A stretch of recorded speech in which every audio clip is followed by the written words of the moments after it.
This is part two, lecture 10, the conspiracy to hide asbestos in talc. Beginning in the early 1970s, primarily Johnson & Johnson and R.T. Vanderbilt sought to redefine asbestos cleavage fragment as not asbestos.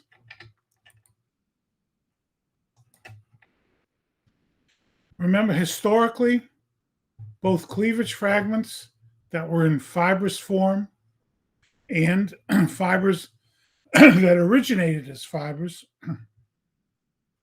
were in bags of asbestos. So all of the studies that looked at the health effects of asbestos were studying inhaled cleavage fragments as fibers and fibers that formed as fibers. Geologically, asbestos can form by crushing rock and making a fiber, or by growing as a fiber originally. So they can form in a bundle, they can convert from talc, they can cleave from a larger piece. That's asbestos as found in Johnson & Johnson baby powder and other cosmetic talcs. As you can see from this 1977 paper, the cleaved asbestos can look exactly like fibrous asbestos, same size and shape, same properties. As you can see here, the cleaved asbestos, which is the full line, size and shape, overlaps tremolite asbestos that grew as asbestos.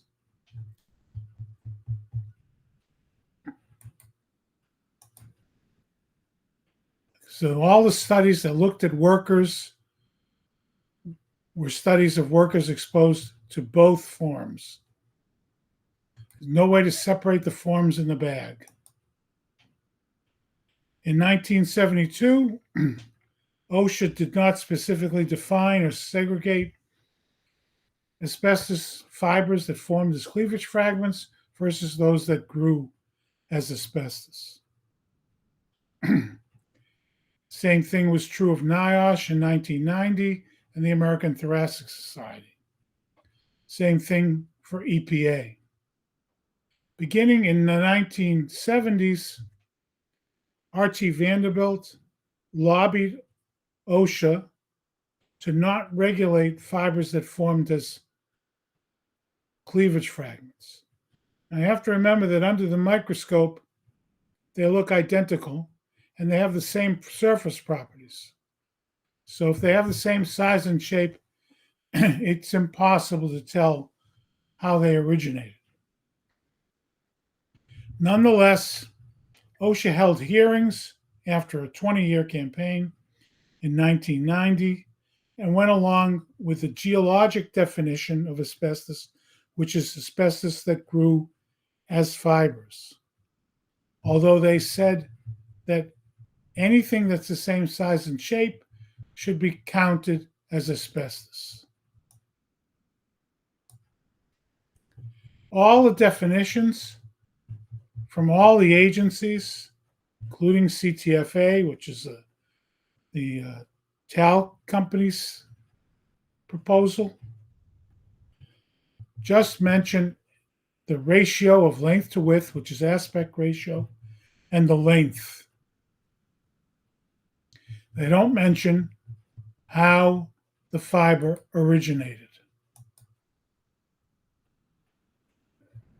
So J&J and some of the other companies try to distinguish cleavage fragments found in Johnson & Johnson's baby powder from asbestos form fibers that formed as asbestos originally.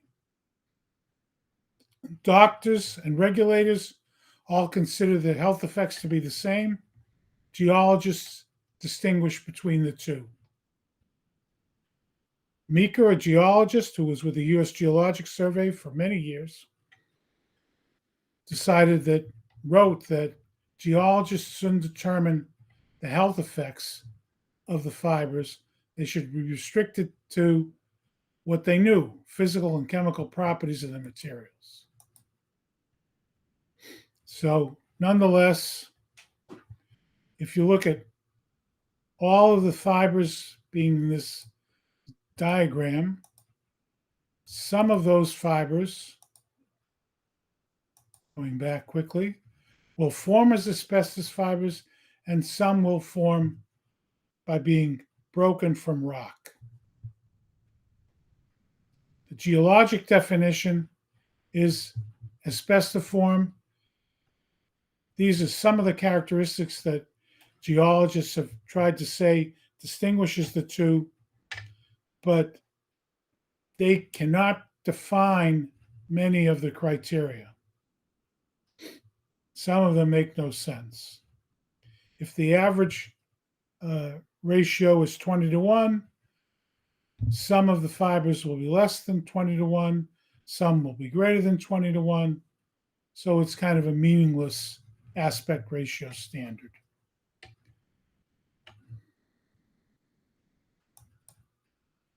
Baby powder contains talc fragments classifiable as fibers.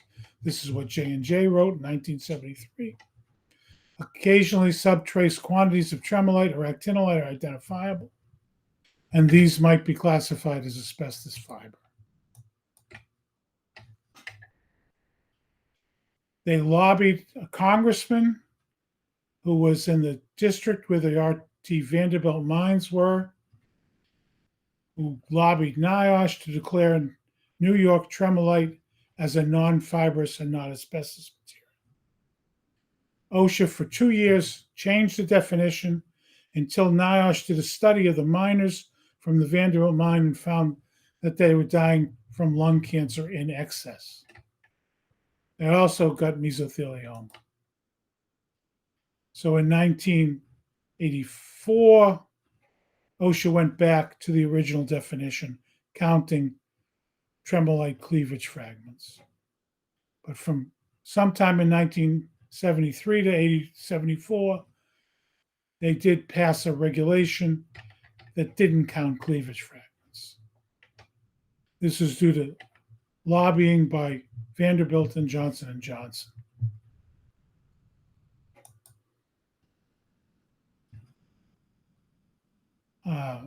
Ann Wiley wrote a paper on this, which R.T. Vanderbilt edited. Ann Wiley was a geologist who was promoting the company proposition. When OSHA finally changed in 1992, Szynski said that wasn't based on science. It was that, quote, OSHA threw in the towel rather than expend their limited resources any longer on the issue of what should be counted as asbestos.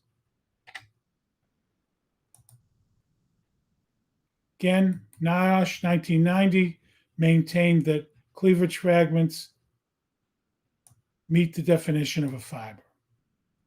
EPA said the same thing. This is a Region 9 report, specifically attacking R.J. Lee's contention that cleavage fragments should be considered different from asbestos. Again, EPA considered cleavage fragments to be carcinogens. Now, there are certain characteristics that people have argued that make the fibers that form as fibers versus cleavage fragments different, strength and flexibility in particular. But as you can see, tensile strength and flexibility is different depending on the kind of chemical structure the asbestos is. Flexibility high with chrysotile, poor with actinolite, poor with anthophyllite, poor with tremolite, good with chrysotolite, and good with amosite. But these are all of fibers that formed as fibers. So you can't use these characteristics to distinguish the properties of a cleaved fiber from one that grew as a fiber. Now, there are several studies that show that cleavage fragments cause cancer. This is a animal study by Davis. And the fibers that these two groups of rats were given were cleavage fragments mostly. They still got mesothelioma, although fewer mesotheliomas than the Italian, more fibrous form of tremolite. If you look at the Thetford mines, which are chrysotile mines, which have a lot of tremolite as an accessory mineral, the tremolite is felt to cause cancer, and the tremolite in these mines was cleavage fragments. Case, who did the pathology on the miners in Quebec, wrote a specific article decrying the cleavage fragment argument. Firstly, can non-asbestiform fibers by mineralogic definition be unambiguously identified to the satisfaction of experts and regulators? He answered no to that question. Secondly, if they can be identified, are they present to the exclusion of asbestiform fibers in the same mix? Again, the answer is no. Both are in the bags. Third, if both the previous conditions can be satisfied, do they inform the biologic effects of long, thin, durable fibers that do not meet the crystallographic growth characteristics for asbestiform nature? Answer, no again. This is a talk given by Christopher Weiss, a scientist with the National Institute for Environmental Health Sciences. I'm going to show you his entire talk, minus a couple of medical slides on lung pathology. This is verbatim his talk. These are his PowerPoints, not mine. His discussion was on lung anatomy, physiology as related to elongated mineral particles. EMPs are one term for cleavage fragments. He discussed how EMPs initiate progressive inflammatory responses in relation to their shape, not their origin. EMPs below the resolution of light microscopy represent the largest contribution to exposure, and characterizing all EMPs are vital for understanding diseases that they may cause. This is a picture of an alveolar structure in the lung, and this is a microscopic picture of what it looks like, a diagram of what it looks like. The alveolar capillary membranes are just 0.2 microns thick. That's this here area here.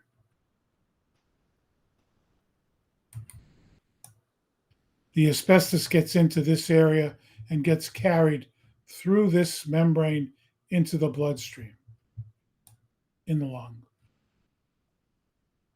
This is a macrophage searching for fibrous material in the lung. These are pictures of fibers and cleavage fragments.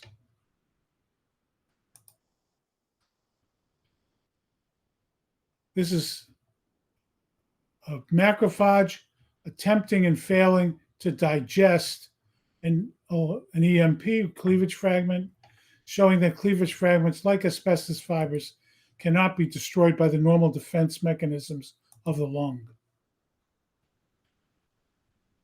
And these phagocytes release cytokines, which can cause inflammation. They can also promote cancer growth.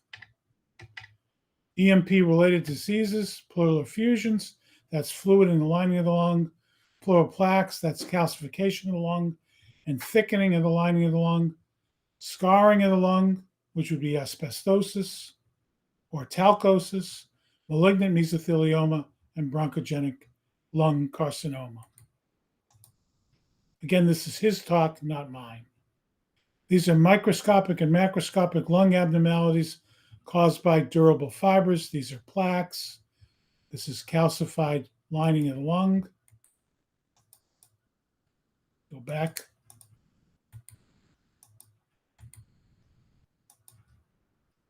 This is a high-resolution computerized tomography, CAT scan, image of pleural thickening. This is the thickening here and here And here the rest of it's smooth.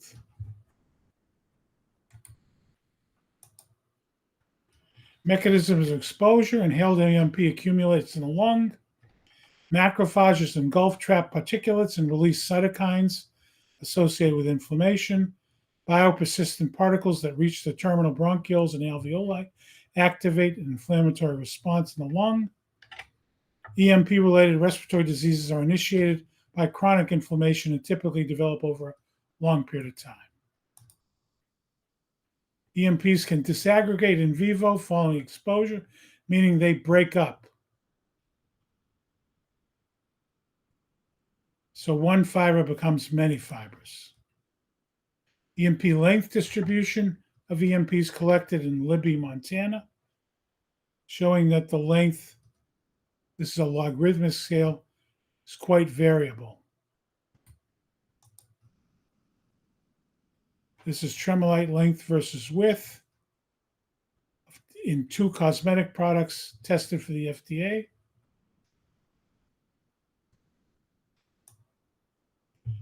As you can see, some of them have high aspect ratios. That would be these outliers here. Fibers shorter than 5 microns have traditionally not been counted, and that was because there were too many of them, so it wasn't a medical reason. Methods used for regulatory standards, they were to provide a reproducible index of fiber exposure, and if you counted fibers shorter than 5 microns, you got too much variability.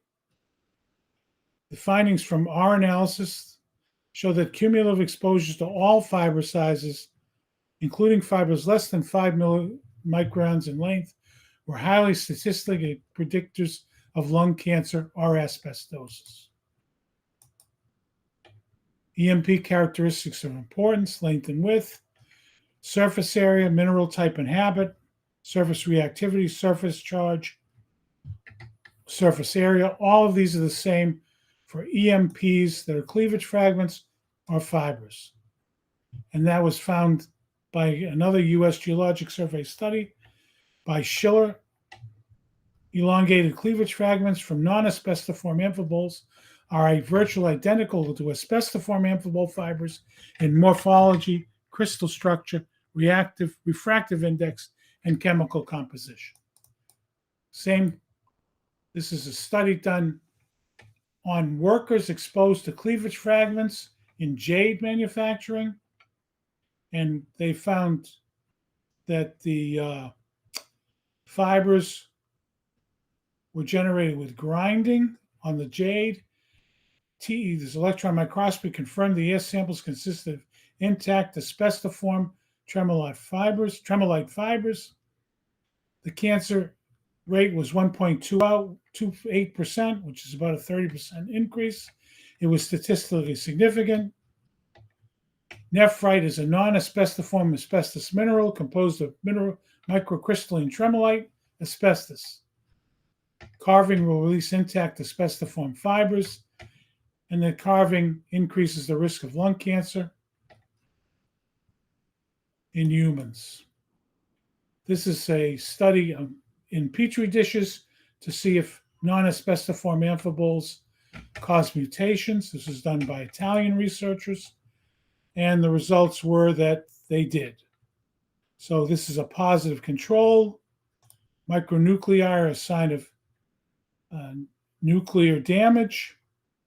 And as you can see, P2 and P3 are the cleavage fragments, and P2 had much higher rates of micronuclei than the negative control.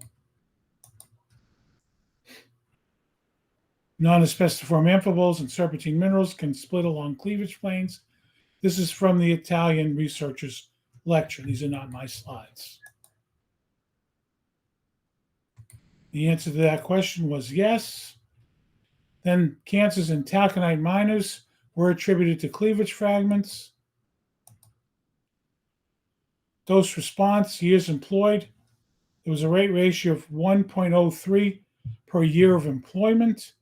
Cumulative EMP exposure resulted in a 10% increase in cancer, which was barely not statistically significant. The higher exposure group had 2.25 more rate of cancer, in this case mesothelioma, over a 20-year period. The French Agency for Food, Environment, and Occupational Health agrees cleavage fragments are dangerous. The agency concludes that in the current state of knowledge, cleavage fragments of minerals comparable to regulated forms of asbestos with the same dimensions as asbestos fibers, and also cleavage fragments of certain mineral species not currently regulated, can lead to health effects similar to those caused by asbestos. So, by Hill's considerations, all of Hill's considerations, except for specificity, and that's because cleavage fragments are linked to both lung cancer and mesothelioma. So it's not a specific effect. It causes two cancers, but so does asbestos in any form. Next, the companies influenced the NTP decision on regulating talc as a carcinogen. Imerys and Johnson & Johnson hired the Center for Regulatory Effectiveness, which is a misnomer, to create confusion about the nature of the exposure. They were successful and bragged that it was time to come up with more confusion. NTP's two science panels voted to label talc as a carcinogen in the Registry of Carcinogens. J&J, Imerys, and the other talc companies lobbied to get that stopped. Rich Szynski of Imerys took credit for getting NTP to reverse its decision. Wiley told the NTP, Wiley testified. Wiley told the NTP she was independent. She was not, because this is the CTFA newsletter, and they take credit for Wiley being one of their representatives.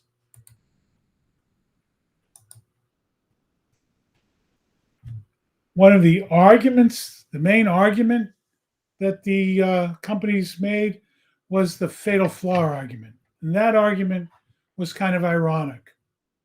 They argued that before 1976, there was asbestos in talc, and therefore, since asbestos is known to cause ovarian cancer, all of the epidemiologic studies that included women who were exposed to talc between 1970 and 1984 were exposed to talc containing asbestos, and therefore you couldn't use those studies to say that talc without asbestos, which of course doesn't exist, was a carcinogen.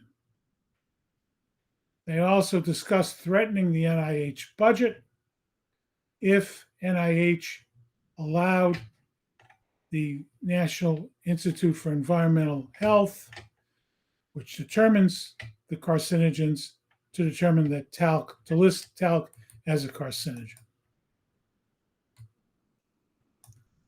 Now, there were 3 citizens' petitions. In 2008, there was a citizens' petition to ask the FDA to label, place a warning on talc that indicated it could cause ovarian cancer. Imerys and J&J wrote a denial of petition to the FDA for a cancer warning. The FDA told them secretly that they were going to deny the petition, but they asked them for help in writing the basis for the denial, which they did do. They hired 2 scientists, Hunchruck and Muscat, to do a study that they could submit to NTP and later on to put into the medical literature to state that ovarian cancer was not associated with cosmetic talc use. Hunchruck and Muscat sent a proposal to Crowell and Mooring for the same project. Crowell and Mooring was a law firm. representing Imerys and Johnson & Johnson. The contract said that they would, Crowell and Mourning or its representatives will have the opportunity to review any papers that they publish and make comments and suggest changes prior to submission.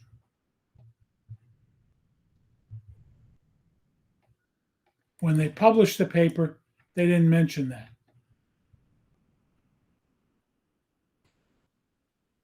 So in other words, what Hunchak and Muskrat did was they created a paper to be submitted to NTP, and they were going to rewrite it in a different form for the medical literature, which they eventually did and was published in 2008.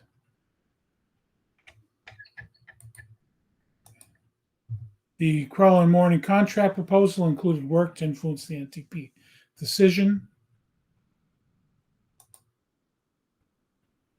This is a memo from Crowell and Mourning discussing reviewing the edits that Imerys and J&J were going to make on Hunchak and Muskat's papers.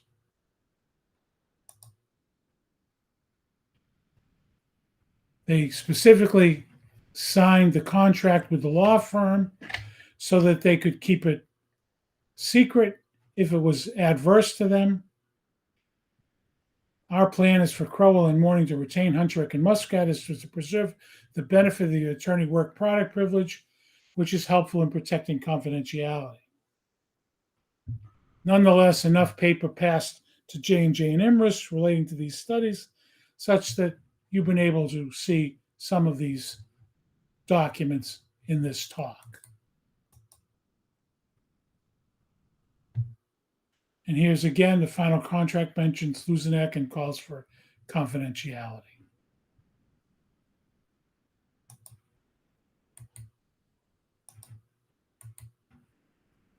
And here's the published paper in 2008, which said it was supported by Crowell and Mourning and a public health service grant. They didn't mention that the companies Johnson & Johnson and Luzenek actually funded it and had the opportunity to edit it. That was in response to this citizens petition. The industry used Hunchak and Muscat to formulate the scientific support for FDA's decision.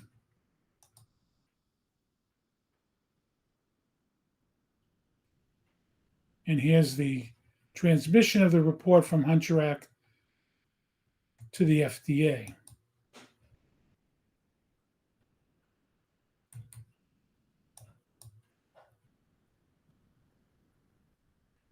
They claimed that it was an independent review. Of course, it wasn't. Now, FDA finally denied the petition and another petition, two petitions actually. The first one was in 1993, the second in 2008. In 2014, a few months after a jury found Johnson & Johnson responsible for having caused a woman's ovarian cancer from exposure to their asbestos-containing talc. They also influenced the U.S. Pharmacopeia. The Imerys and other mineral company representatives recognized that the material, the J4-1 method was inadequate, but they didn't want to acknowledge that, so they had it taken out of a PowerPoint that one of the mineral company consultants created. Imerys influenced the USP to diffuse asbestos labeling requirements and unnecessary testing on all USP products.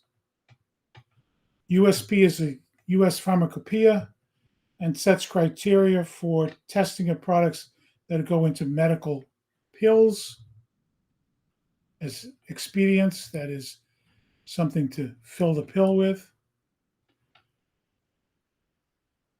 USP canceled the industry proposed talc labeling that indicated that there were clean mines.